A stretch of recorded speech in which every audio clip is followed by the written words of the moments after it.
Hi guys, welcome to another episode of Pointy Not Sharp. Today we're taking a look at the Spanish CETME Model L bayonet for the CETME L rifle. Like a lot of the HK rifles, which it was modelled after, this is a top mounting bayonet that mounts above the barrel. I'll pull it out and we'll have a look. Very familiar blade profile, pretty much the continuation of the M3 fighting knife that the US used in World War II that's been used again and again and again in all the American bayonets and HK bayonets. Very, very popular blade profile. Now, these bayonets here were manufactured by a Spanish state-owned company, which was Santa Barbara Sistemas factory. And that was actually under the supervision of I&I, who's I'll try to pronounce this. My Spanish is terrible. Please feel free to correct me in the comments below. But it's the Instituto Nacional de Industria, so Institute of National Industry. And they made them from 1986 through to 1999. They made just under 100,000 or about 100,000 of them. Now, I haven't actually found any definitive numbers on how many of these bayonets were made. I'm basing that on how many of the rifles were made. And that was just over 100,000. However, not all of the rifles took bayonets. The CETME L C version of the rifle, which is kind of like the shorter, recon-y carbine version, from my understanding, wasn't made to take the bayonet, so I assume they wouldn't have made the extra numbers there. So I'm guessing the numbers are a little bit less. Anyway, a little bit of history as to where these came from. So they replaced the CETME Model C, which, or CETME Model C bayonet, which had a very similar scabbard, but very different blade profile. Had the same crossguard though, and a different pommel. But the blade had a nice big bolo in it, similar to what they were using in the Second World War. Put that to the side. And the CETME C was a 7.62 NATO rifle, battle rifle, and they wanted to move to a 5.56 NATO rifle, so using an intermediate cartridge, pretty much like the rest of the world was. So they scaled down their CETME C, came up with the CETME L, and developed a new bayonet to go with it. So the design period was sort of in 1981, and they did trials through 81 and 82. And they formally approved the design of the rifle and the bayonet in 1984, before production obviously started in 1986. What else is there to say? The rifle wasn't terribly popular. It had a lot of issues. Spain were using very, very good rifle templates for their weapons.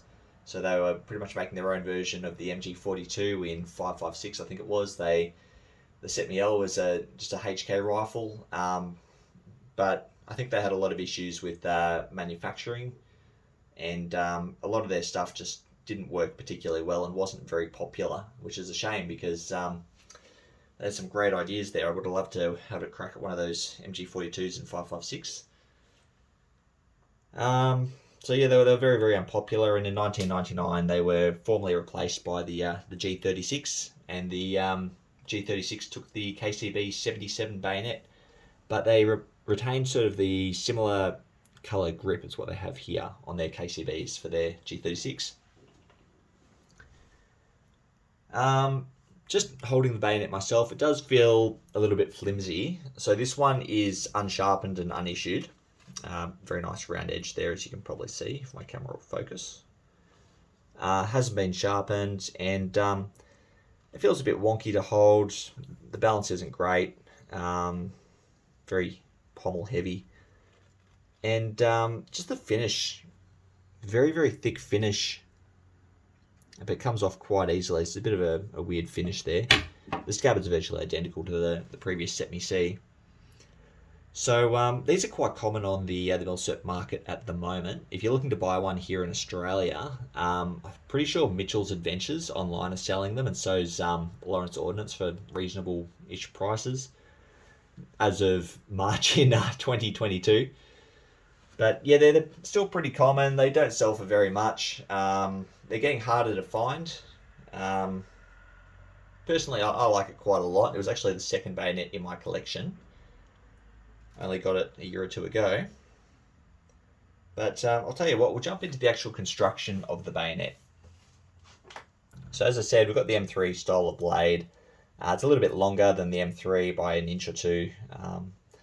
Then the crossguard's the same as what you find in the CETME C. Nice big muzzle ring, really, really big one.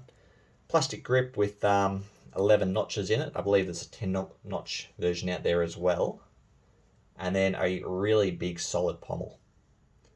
This is what you'd expect to see on a medieval sword. That's very, very big, very, very heavy. And it's got a standard push button, pushes across. The rifle has a vertical rectangular notch which slides in here above the barrel, or under the front sight.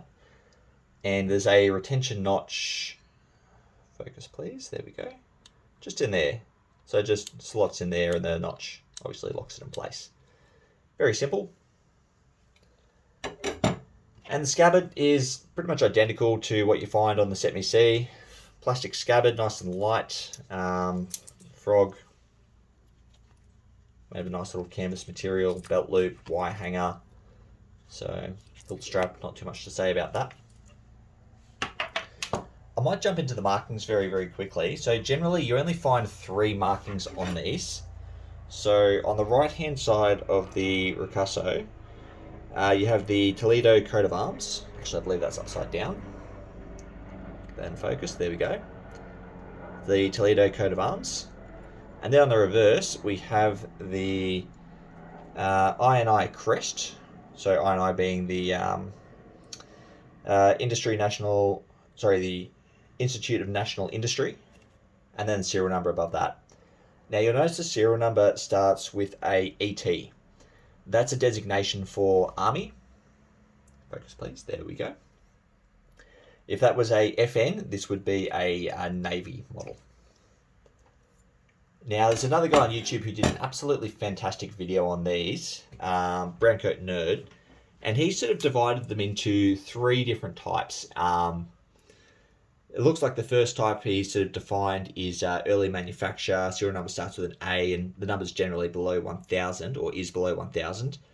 This is the second type, and then the third type has different rivets and generally comes with a black scabbard, and it's usually a Navy version, I believe. So it has, like, instead of the 2 rivets, it has a circle, like a hole with a sort of circle retention device in both the pommel and the crossguard. I'm probably not doing credit to his descriptions. I recommend you go check out his video. Very, very long, very, very detailed, fantastic watch. So that was Browncoatnerd. I'll try to link the video in the description, but I'm not terribly talented with YouTube and links as of yet. I'm still working on that, but I'll do my best. Anyway, that's probably all I've got to say on this one here. If you believe I've missed anything, let me know. I mean, it's a bi-directional scabbard, so blade goes in either way. But if I've made any mistakes or missed anything, guys, comment below. I'd love to hear from you, and thanks for watching.